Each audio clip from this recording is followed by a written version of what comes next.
우리 그리스도인들은 우리와 같은 편인 사람들을 대하는 태도도 중요하지만 우리의 적인 사람들을 대하는 태도도 정말로 중요합니다. 하나님께서 우리가 사람들을 어떻게 대하는지 다 들여다보고 계시고, 나와 가까운 사람, 나에게 도움이 되는 사람, 또 착한 사람들을 대하는 태도와 그렇지 않은 사람을 대하는 태도 다 중요하게 보십니다.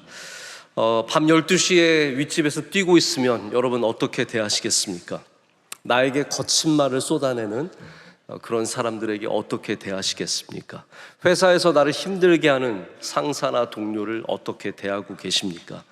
이런 사람들을 요즘에 빌런이라고 부릅니다. 빌런은 영화에서 보통 악당들을 우리가 가리키는 말인데, 이제는 일생활 속에서 이런 사람들이 너무 많아져서 우리가 빌런이라고 부르는 사람들, 우리가 그런 사람들 어떻게 대하느냐도 굉장히 중요한 질문이라는 거죠. 마찬가지로 어떻게 이기느냐도 중요하지만 어떻게 지느냐도 중요하고, 어떻게 잃느냐도 중요하고, 어떻게 얻느냐도 중요합니다. 그런데 그 가운데 우리가 지켜야 하는 것이 있습니다. 모든 태도 가운데 지켜야 할 것 중에 하나가 뭐냐면 선을 넘지 않는 것입니다. 지켜야 할 선이 있다는 거죠. 특별히 잔인함은 우리가 경계해야 하는 대상입니다. 승리를 하더라도 잔인하게 승리해서는 안 됩니다. 무엇을 얻더라도 잔인하게 얻어서는 안 됩니다. 로마에서 목회하신 한평우 목사님이 책을 쓰셨는데, 책 제목이 잔인하게 이기지 말라예요. 이 안에 굉장히 아주 흥미로운 이야기들이 많이 있습니다. 여러분, 우리가 이익을 얻더라도 선을 넘어서면 하나님께서 기뻐하시지 않습니다. 잔인하면 안 된다는 거예요. 누군가를 과도하게 짓밟으면 안 되고, 또 누군가를 과도하게 모욕해서도 안 됩니다. 우리말에도 그런 말 있지 않습니까? 지렁이도 밟으면 뭐 한다고요? 꿈틀댄다고요. 그거 다 일리가 있는 말입니다. 아주 작고 아무것도 아닌 존재인 지렁이도 그렇게 잔인하게 짓밟으면 안 된다는 거죠. 꿈틀댄다는 것이 거기서 끝난다는 말이 아니라 뭔가가 있다는 말입니다. 제가 오늘 말씀의 제목을 잠언에서 가져왔습니다. 잠언 11장 17절에 있는 말씀이에요. 이렇게 되어 있습니다. 인자한 자는 자기의 영혼을 이롭게 하고 잔인한 자는 자기의 몸을 해롭게 하느니라. 아멘.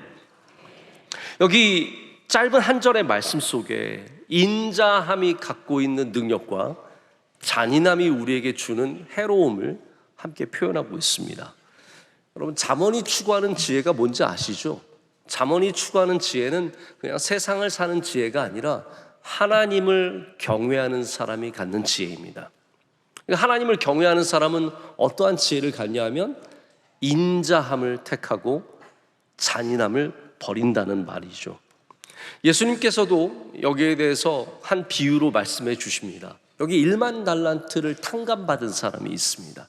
1만 달란트는 우리가 함부로 돈으로 계산할 수 없는 양의 돈입니다. 그러니까 한마디로 어마어마하게 많은 돈이에요.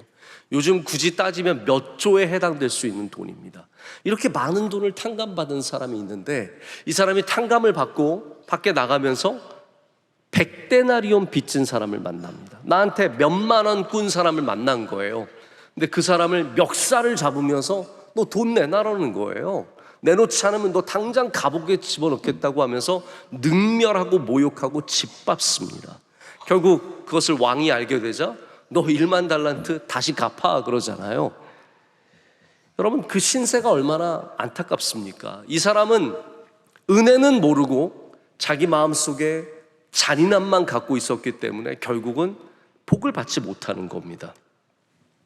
저는 오늘 여러분과 함께 좀 잔인함에 대해서 얘기를 하기를 원하는데, 그래서 죄송한 마음도 있습니다. 왜냐하면 이렇게 좋은 날, 또 어떻게 보면 더운 날 힘들게 교회까지 왔는데 여기서 좀 편하고 쉽고 즐겁고 하하하 그러다 가면 얼마나 좋습니까?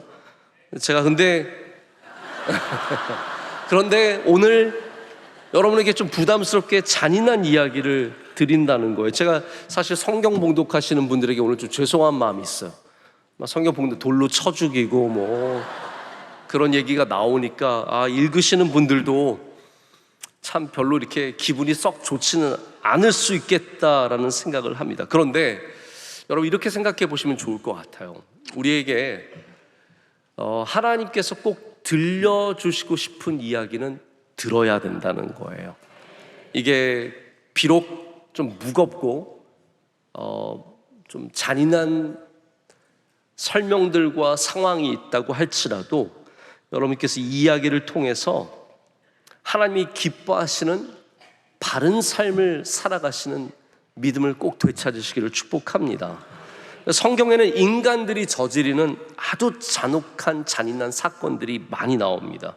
제가 자세히 설명도 드릴 수 없을 정도로 너무 잔인한 사건들이 많이 나옵니다. 가인이 아벨을 돌로 쳐 죽인 거는 아무것도 아닙니다. 그 이후에 나오는 사건들을 보면 사사기 말미에 가면 제가 이거 설명을 못합니다. 진짜 비참한 사건이 나옵니다. 처참한 사건이 나옵니다. 한 여인을 말도 못하는 사건이 나. 이걸로 완전히 온 나라가 큰 위기를 다 전쟁이 나서 서로 집합끼리 죽이면서 난리가 나는 사건이 이 사사기 마지막에 나. 궁금하면 한번 가서 보세요. 너무너무 잔인합니다. 에스더 마지막을 보면은 에스더서가 많은 논란의 중심에 있는 이유 중에 하나가 여기에 있어요. 이스라엘 히브리 사람들이 하나님의 은혜로 구원함을 얻었는데 그게 끝이 아니에요. 복수극을 펼칩니다. 자기를 죽이려고 했던 수많은 사람들을 도륙하고 살상하는 이야기가 에스더 마지막에 또 나옵니다. 야곱의 아들들은 복수하겠노라고 세겜에 들어가서 이 할례 받은 사람들 다 쳐 죽입니다. 이런 모든 사건들이 우리 인간의 잔인함을 노출합니다. 근데 이곳을 향한 하나님의 메시지는 분명합니다. 잔인한 사람은 하나님의 복을 받지 못합니다. 오늘 우리가 만나는 이 아합과 이세벨은 잔인함의 대명사입니다. 전 세계에 이 단어도 제가 좀 쓰기 죄송한데 연쇄살인범들이 많이 있는데 연쇄살인범 중에 부부가 연쇄살인범인 커플들이 있습니다. 그 중에 대표적인 인물이 20세기 초반에 미국에서 활동했던, 활동이란 말도 이상하죠. 네. 정말 수많은 사람을 죽였던 클라이드 앤 본이라고 하는 커플이 있었습니다. 이 사람들이 몇십 명의 사람들을 죽였습니다. 아합과 이세벨은 그 시대에 가장 추악했던, 하나님 앞에 가장 잔인했던 커플입니다. 북이스라엘에 많은 왕들이 있었는데 그 중에서 가장 번성한 때를 이룬 왕이 아합이지만 하나님 앞에서는 가장 추악하고 가장 하나님을 대적했던 커플이 아합과 이세벨입니다. 부창부수예요. 완전히 남편만 그런 게 아니라 아내가 더하게 과하게 잔인했던 사람들입니다. 오늘 본문의 사건에만 잔인한 것이 아니라 이 전으로 18장으로 가면은 이세벨이 하나님의 선지자들을 다 찾아서 일일이 죽이는 사건의 이야기가 나옵니다. 수많은 하나님의 종이 바로 이 왕비에게 죽임을 당했습니다. 광적으로 잔인한 이 부부, 그 부부에게 나봇의 포도원 사건은 방점을 찍는 사건이 됩니다. 왜냐하면 하나님께서 나봇의 포도원을 빼앗는 이 사건을 보시고 결국은 결정을 내리십니다. 이들은 처참하게 죽을 것이다. 아합과 이세벨은 내가 도저히 용납할 수가 없다. 그래서 엘리야를 통해서 이들이 얼마나 처참하게 죽을 것인지를 예언하시고 실제로 그들은 비참한 죽음을 맞이하게 됩니다. 자, 여러분, 우리가 왜 잔인해질까요? 왜 이렇게 잔인한 일들이 생길까요?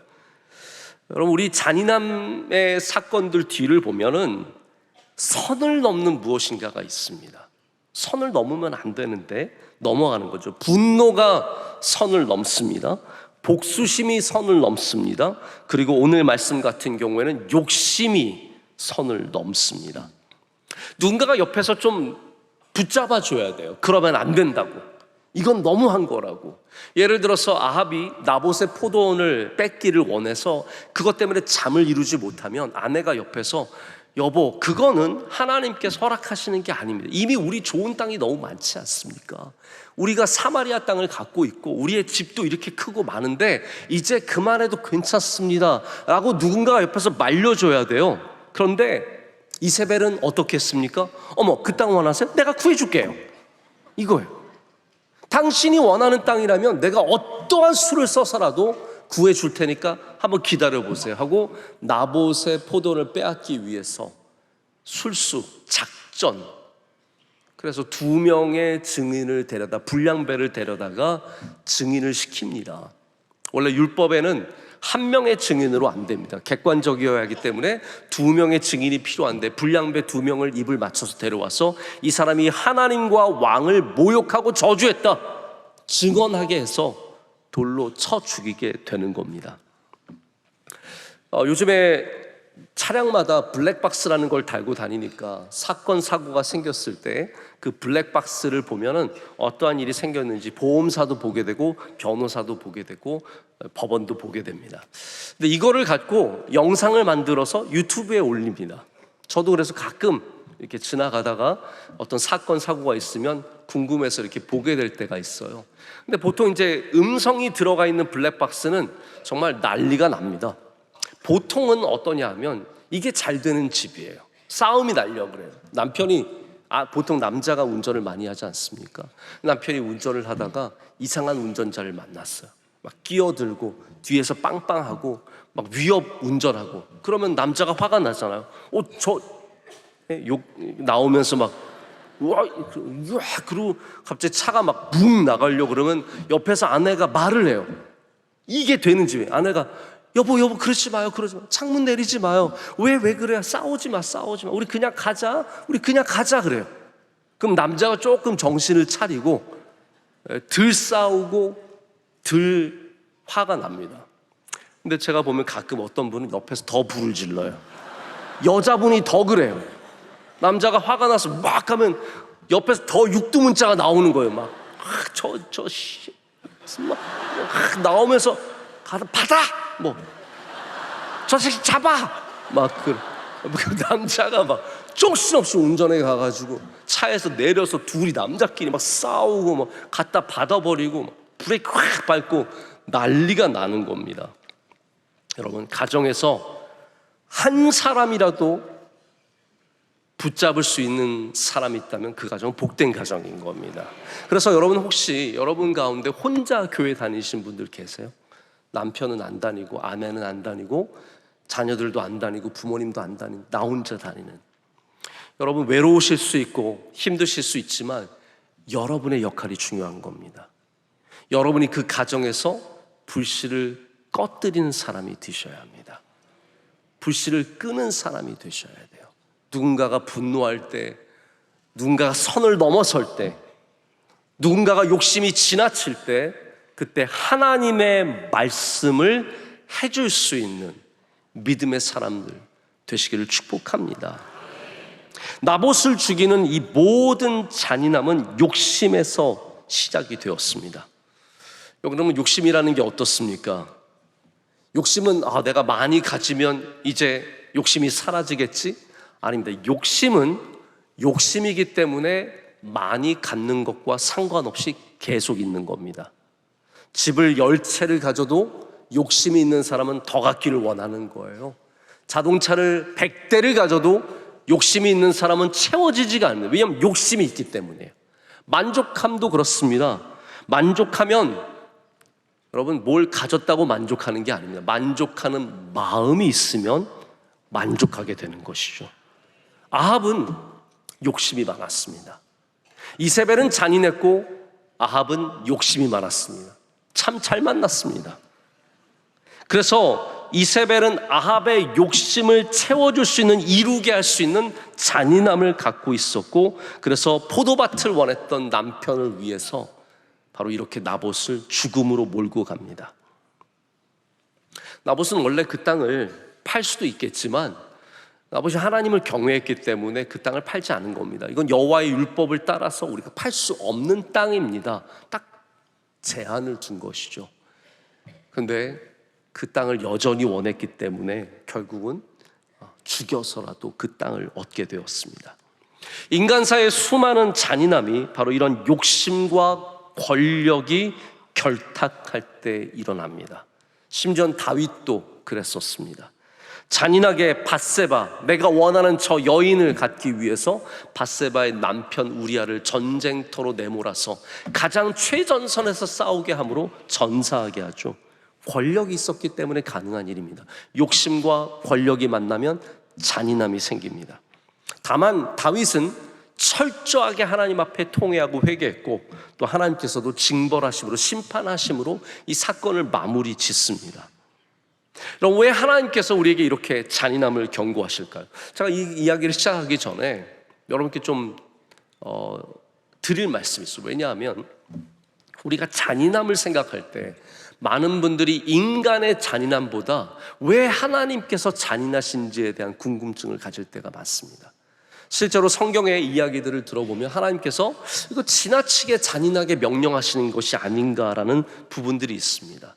자, 이거 굉장히 논란거리가 될 수 있고 어려운 질문인데 여기에 대한 답이 분명히 있습니다. 그건 제가 나중에 여러분께 좀 시간을 내서 말씀을 드릴게요. 오늘은 그러한 부분보다 왜 우리 인간이 잔인해질 수밖에 없는지, 왜 잔인한지에 대해서 좀 말씀을 나누기를 원하고, 우리가 그 잔인하지 않으려면 어떠한 자세를 가져야 하는지에 대해서도 좀 생각을 해보기를 원합니다. 자, 먼저 우리가 생각해 볼 것이 뭐냐면 왜 잔인해지는가예요. 제가 볼 때 답은 하나입니다. 은혜가 없으면 잔인해집니다. 은혜가 없는 곳에 잔인함이 있습니다. 잔인함의 반대말은 은혜예요. 사랑입니다. 사람은 은혜를 모르면 잔인해지는 존재가 됩니다. 아까 말씀드렸던 1만 달란트의 예처럼 내가 1만 달란트를 탕감받았다라고 하는 그 은혜의 마음이 없으면 우리는 100데나리온 빚진 사람, 몇만 원 빚진 사람의 멱살을 잡는 존재가 된다는 것이죠. 여러분이 만약에 잔인함과 멀어지고 싶다면 은혜와 가까워지셔야 합니다. 은혜의 마음을 자꾸 내 안에서 일깨워야 합니다. 그래야 잔인해지지 않을 수 있습니다. 하나님의 율법은 은혜의 율법입니다. 하나님의 모든 율법, 하나님의 규율들을 보면은 은혜가 바탕입니다. 그래서 이삭을 주울 때도 하나님께서 율법에 딱 그렇게 규정하셨어요. 떨어진 이삭은 줍지 마라. 왜 그렇습니까? 고아나 과부나 나그네가 지나가다 그 떨어진 것을 먹을 수 있도록 내버려 두라는 거예요. 그래서 룻기를 보면 룻이 보아스의 뜰에서 그 떨어진 이삭을 줍게 되는 것이죠. 심지어는 어떠한 밭에 귀퉁이 한 부분들은 남겨두라고까지도 말씀을 하셨습니다. 안식일의 율법은 하나님께 예배 드리는 것만이 아니라 쉴 수 없는 사람들에게 쉼을 주시기 위해서 이 잔인한 경제 체제에 대한 하나님의 은혜의 선포이죠.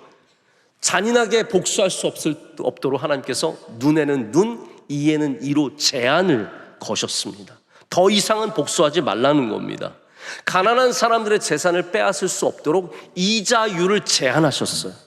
요즘에 가끔 보면 빚 졌다가 몇 천만 원 빚이 되고 몇 억 빚이 되어서 갚을 수 없는 분들이 많이 있는데, 그 시대에도 이런 것이 존재했고 하나님은 거기에 대해서 너무나 잘 아셨기 때문에 제한을 거셨습니다. 땅도, 이 자연도 잔인하게 굴릴 수 없도록 하나님께서는 6년을 경작하면 한 해는 쉬어라, 안식년에는 땅을 쉬게 해라. 땅도 잔인하게 굴리지 말라는 거예요. 이게 하나님의 은혜의 율법입니다. 은혜를 모르면 잔인해지는 거죠. 이세벨처럼 내가 원하는 것을 나의 힘과 권력과 모든 모략과 술수를 통해서 얻고자 할 때 그 개인과 그 나라는 잔인해져 갑니다. 자, 역사를 보면 성경의 역사뿐만 아니라 우리 인간의 역사 다 보면 잔인한 정권, 은혜를 모르는 개인 절대로 오래가지 못합니다. 분명합니다. 모든 역사가 그것을 증명하고 있습니다. 예수님을 십자가에 처형한 로마를 한번 보십시오. 로마는 비록 많은 제국들 중에서 그래도 굉장히 오랫동안 버틴 제국이지만 너무 지나치게 잔인했습니다. 십자가형은요, 채찍으로 살점을 뜯어내고 그 무거운 십자가를 지게 하고 결국은 사람이 늘어져서 숨이 막혀 스스로 죽게 하는 정말 잔인한 처형 방식이었습니다. 콜로세움에서 맹수들을 불러다가 사자를 며칠을 굶주리게 한 다음에 그 다음에 사람과 싸우게 하는 거예요. 거기에서 살아남을 사람이 누가 있습니까? 그 갈기갈기 찢겨지는 그 장면을 생각해 보십시오. 그거를 보면서 환호하는 로마 사람들 생각해 보십시오. 이 얼마나 잔인한 문화입니까? 그런 문화를 조장하고 권장했던 것이 로마 정권입니다. 수많은 순교자들이 바로 그렇게 맹수의 밥이 되었고 그렇게 십자가에 죽었습니다. 로마는 잔인한 정치를 했습니다. 절대로 망할 것 같지 않았던 로마였지만 야만인들, 고트족에 의해서 하루아침에 멸망해 버리고 말았습니다. 근래에 와서는 나치라고 하는 권력이 있었습니다. 20세기 중반에 나치는 온 독일을 통일하면서 히틀러의 인기가 하늘을 찌를 듯이 높았습니다. 모두가 다 히틀러를 외쳤습니다. 아무도 대항할 수 없는 거대한 힘을 가졌던 그들은 잔인했습니다. 입에 담으면 속이 미식거릴 만큼 많은 숫자 600만 명의 유대인을 학살했습니다. 여러분, 이게 말이 됩니까? 우리가 평소에 잔인한 지도자면 로마의 네로 황제 이런 사람들 꼽지 않습니까? 불 지르고 광기의 사람들 막 죽이고. 여러분, 제가 볼 때 네로 황제는 히틀러에 비하면 양반이에요. 히틀러는 영원히 역사에 남은 최악의 잔인한 사람인 거예요. 600만 명의 유대인을 죽인 겁니다. 여러분, 우리가 꼭 알아야 할 것이 있습니다. 잔인함은 여러분이 승리할 때도, 여러분이 무엇을 잃을 때도, 좋은 사람을 대할 때도, 악한 사람을 대할 때도 우리 안에 반드시 제거해야 합니다. 잔인함이 없어야 합니다. 잔인함으로 이기는 것은 적을 없애는 것이 아니라 적을 더 만들게 됩니다. 여러분 꼭 기억해 보세요. 잔인함으로 이기면 적이 생깁니다. 우리 대부분의 스포츠가 매너가 중요합니다. 스포츠는 이기는 것만이 중요한 게 아닙니다. 매너가 중요하고 스포츠맨 정신이 있어야 합니다. 그래서 이길 때도 스포츠맨 정신으로 이겨야 돼요. 그래서 우리 야구할 때 보면은 이 마지막에 스코어가 많이 벌어지지 않습니까? 10대 3, 17대 5 이렇게 되면 그때부터는 공격하는 이기는 팀이 너무 과하게 이기면 안 되는 거예요. 그래서 8회인데 17대 3으로 이기고 있는데 도루하면 그거는 부적절한 거예요. 이미 이긴 게임이에요. 7대 5 이러면 뒤집힐 수 있지만 17대 3은 뒤집힐 수가 없는 스코어이기 때문에 그때 도루하면 그건 쳐맞아야 되는 거예요. 그래서 다음 투수가 올라와서 바로 머리를 향해서 공을 던집니다. 넌 적절하지 않다는 거예요. 홈런을 때리면 홈런 때린 선수는 그냥 얌전히 돌고 내려와야 합니다. 돌아와야 합니다. 이게 불문율이에요. 근데 우리나라는 홈런 때리고 뱃 플립이라 그래서 배트를 막 멋있게 던집니다. 홈런 딱 때리고 배트를 팍 던지고 쫙 그럼 이로 뛰는 그런 선수는 미국에 가면 바로 선수가 다음에 공을 몸으로 던집니다. 왜냐하면 여러분 투수는 이미 홈런 맞으면 마음이 몹시 상해 있어요. 점수를 2점 3점 주고 홈런 멀리 가는 공을 얼마나 가슴이 아파요. 근데 그 앞에서 내가 홈런 쳤다 그러고 막 삼진도 마찬가지예요. 투수가 삼진을 잡고 이러면 그 선수는 보복을 당하게 돼요. 그게 다 이기는 거지만 적절하지 않다는 거예요. 테니스를 요즘에 우리나라 사람들이 많이 치시는데 테니스는 한 세트가 6게임을 이기면 마칩니다. 그리고 2세트, 3세트를 이겨야 승리하는 게임이죠. 그 정도 상식적으로는 다 아실 텐데 6대 0으로 이기는 세트를 베이글 스코어라고 합니다. 왜냐하면 0과 베이글이 닮았잖아요. 6대 0으로 이기면 베이글 스코어라 그래서 진 사람에게 아주 모욕적인 스코어입니다. 프로의 세계에서 6대 0으로 지는 경우는 거의 없습니다. 거의 없습니다. 근데 이번 2025년 윈블던 여자 결승전에서 바로 그 스코어가 나왔습니다. 6대0, 6대0. 한 세트도 아니고 두 세트 다를 6대0, 6대0 베이글 스코어로 졌습니다. 폴란드의 스비아테크라고 하는 4위 선수가 세계 랭킹 12위인 아멘다 아니스모바 미국 선수. 근데 이 미국 선수가 12위인데 1위를 준결승에서 이기고 올라온 거예요. 그러니까 굉장히 잘하는 선수예요. 근데 이겼는데 6대0, 6대0으로 이겼어요. 이게 윈블던 역사상 여자 결승에서 처음 일어난 일입니다. 6대0, 6대0. 굉장히 멋지게 승리한 것 같잖아요. 근데 저처럼 테니스를 아는 사람은 좋게 보지 않습니다. 왜냐하면 상대방에게 모욕적이고 자기에게도 좋지 않아요. 왜냐하면 그렇게 이기고 나면 집중력이 떨어집니다. 저는 이 스비아테크라고 하는 선수가 앞으로 어떻게 경기를 할지는 잘 모르겠지만 이게 이 선수에도 별로 좋은 게 아닙니다. 저도 탁구를 칠 때 우리 부목사님과 치다 보면 완전히 짓밟을 수 있는, 다시는 꿈도 못 꾸게 할 수 있는, 소망을 가지지 못하게 할 수 있는, 점수를 낼 수 있을 때가 있어요. 비참하게 만드는, 다시는 탁구 라켓을 잡고 싶지 않게 만드는. 근데 가능하면 그렇게는 안 합니다. 왜냐하면 그것은 그분에게도 좋지 않고 저에게도 좋지 않아요. 점수를 많이 차이를 내서 이기고 나면 그 다음부터 제가 스스로가 플레이가 잘 안 될 때가 많습니다. 여러분, 이길 때도 잔인하게 이기는 것은 별로 좋지 않습니다. 적을 만들게 됩니다. 여러분, 중국 무술 영화 한번 보십시오. 잔인하게 죽은 사람의 아들이 복수를 합니다. 비참하게 아버지가 적에게 당했어요. 너무너무 불쌍하게 당했어요.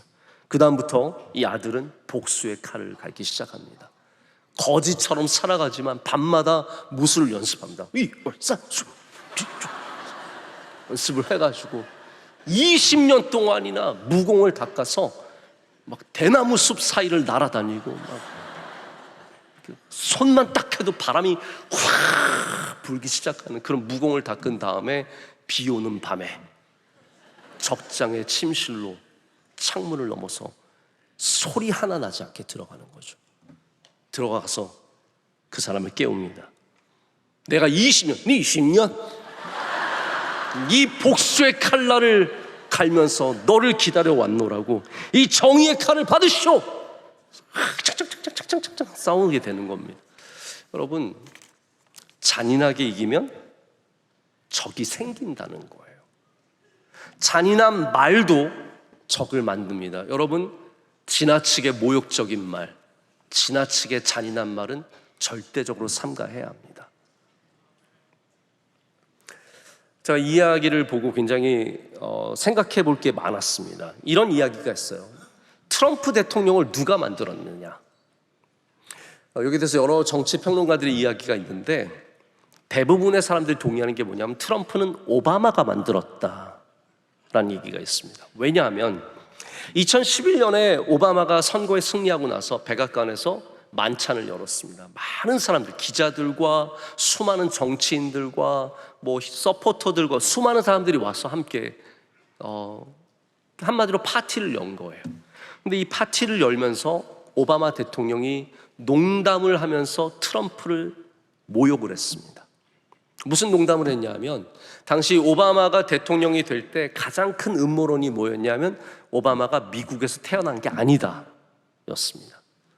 근데 이제 오바마가 사실은 하와이에서 출생을 했거든요. 이제 거기에 대해서 하와이 주지사가 그 출생 명부로 함께 제공을 했고 이걸 통해서 이제 음모론이 없어졌어요. 근데 당시 트럼프는 오바마가 미국에서 태어나지 않았다고 주장했던 사람 중에 한 명입니다. 그래서 오바마가 그 이야기를 하면서 이제 도널드 트럼프는 발 쭉 뻗고 자기 생겼다. 나는 실제로 미국에서 태어났다라고 농담을 하면서 이제 트럼프는 더 중요한 문제, 외계인이 있느냐 없느냐. 사실 미국 뭐 미국이 사람들이 달에 착륙을 했느냐 안 했느냐, 이게 다 음모론의 이야기거든요. 이런 거에 관심을 두면 된다라고 얘기를 했을 때 사람들이 다 하하하하 웃었습니다. 폭소가 빵 터져서 모두가 웃었는데 그때 웃지 않았던 한 사람이 있습니다. 트럼프였습니다. 그 자리에 있었던 트럼프를 화면이 비추는데 쓰는 숨을 짓고 있었습니다. 모두가 그때가 트럼프가 대통령이 되기를 작정한 날이다라고 말합니다.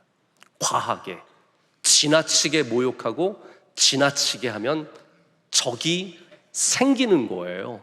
그 말만 안 했어도 우리가 지금 이렇게 관세 때문에 걱정 안 하고 사는 건데, 그때 지나치게 몰아세우지만 않았어도 그럴 일이 없었다는 거죠. 여러분, 우리 신앙인에게는 이기는 것만이 최선이 아니라는 것이 분명히 있어야 합니다. 이기는 것에도 우리는 믿음을 갖고 있어야 되고, 품위를 지켜야 되고, 예의를 갖춰야 되고, 겸손을 갖춰야 합니다. 다시 말해서 하나님께서 기뻐하실 만한 승리를 가져야 됩니다. 나봇의 포도원을 갖기를 원했더라면 하나님이 기뻐하실 만한 방식으로 얻어야 된다는 거예요. 이렇게 잔인하게 인간의 방식으로 사람을 죽여가며 얻어서는 안 된다는 거죠. 영어로 dignity라는 말이 있습니다. dignity는 존엄성이죠. 우리 믿음의 존엄성, 믿음의 dignity가 있어야 합니다. 비웃으면서 이기면 안 됩니다. 사람을 짓밟으면서 이기면 안 됩니다. 모욕을 주며 이겨서는 안 됩니다. 잔인하게 이기면 안 된다는 거예요. 오히려 적이 생기고 우리의 복도 너무나 짧다는 말입니다. 여러분, 누군가를 짓밟을 때, 누군가를 잔인하게 짓밟을 때 그 사람이 적이 된다고 말씀드렸죠. 자, 그러면 나봇은, 이 아합과 이세벨이 나봇을 죽였을 때 그 잔인함을 통해서 아합과 이세벨의 적은 누가 되었겠습니까? 나봇은 죽었잖아요. 나봇의 후손들이 적이 되었을까요? 아닙니다. 하나님께서 아합과 이세벨의 적이 되어 주셨습니다. 여러분, 이게 가장 무서운 겁니다. 하나님께서 우리 잔인한 사람들의 적이 되신다는 거예요. 그래서 나봇의 복수를 누가 하십니까? 하나님께서 하시는 거예요. 아합과 이세벨이 비참한 죽음을 맞도록 하나님께서 내버려 두시는 겁니다. 제가 사무엘 상하 강해를 하면서 요압이라고 하는 인물을 굉장히 새롭게 유심히 바라보면서, 이분의 삶을 보면서 이건 정말 너무너무 새롭다라는 것을 느낀 적이 있습니다. 언젠가 제가 가능하면 이 요압에 대해서도 여러분과 좀 깊이 한번 나누고 싶은 생각이 있습니다. 사실 요압은 다윗의 용사예요. 요압처럼 전쟁을 잘하는 사람이 없습니다. 요압이 나가면 다 이겼어요. 다윗이 원하는 거 다 해줬습니다. 근데 요압의 문제는 뭐냐 하면 다윗에게 충성한 게 아니라는 거예요. 굉장히 잔인한 사람이었습니다. 다윗이 원하지 않는 일들을 많이 합니다. 특별히 사람을 계속 죽입니다. 다윗에게 필요한 사람, 다윗이 아끼는 사람, 요압이 꼭 죽입니다. 그래서 아브넬을 죽이고 나중에 다윗과 손잡으러 온 아마사를 집 떠나니까, 손잡으러 와서 없으니까 간 사람인데 이 사람을 끝까지 쫓아가서 다시 만나자 그래서 만난 다음에 칼로 찔러 죽입니다. 더 앞거는 뭐냐 하면 다윗이 부탁했어요. 요압한테, 제발 우리 아들은 죽이지 마라. 나를 배반하고 나에게 대항했지만 압살롬은 죽이지 말라고 했는데 압살롬을 죽인 사람이 누굽니까? 요압입니다. 다윗의 말을 듣지 않습니다. 여러분, 꼭 아셔야 돼요. 잔인한 사람은 신뢰할 수 없습니다. 지금은 나를 위해 열심히 일하고 있는 것 같고 내가 할 수 없는 일들을 처리해 주는 것 같지만 잔인한 사람들은 절대로 신뢰해서는 안 됩니다. 그들은 이렇게 뒤로 가서 칼을 휘두르는 사람이고 다윗의 편이 아니라 자기의 마음대로 행하는 사람이기 때문입니다. 자, 이제 말씀을 맺습니다. 마지막으로 우리는 예수님께서 잔인함을 철저하게 경계하셨다는 사실을 잊어서는 안 됩니다. 비록 예수님께서 잔인한 로마의 사형틀에 죽으셨지만 예수님은 잔인함을 가장 경멸하셨고 잔인한 곳에 가셔서 잔인함을 멈추게 하신 분이십니다. 돌에 맞기 직전에 있었던 잡혀온 여인을 살려주셨고 사람들에게 손가락질 당하던 사마리아 여인을 자유하게 하셨습니다. 모든 사람들이 저주하고 멀리하는 나병 환자들과 가까이 하셨고 그들을 고쳐주셨습니다. 여러분 보십시오. 복음은 우리를 은혜의 사람으로 바꿔줍니다. 은혜를 베풀면 은혜가 돌아오고 잔인하게 짓밟으면 잔인함이 나에게 다시 돌아옵니다. 우리 인간은 우리 안에 다 영적인 것과 육적인 것이 있습니다. 무엇을 강화하고 무엇을 약하게 만드느냐는 여러분의 선택입니다.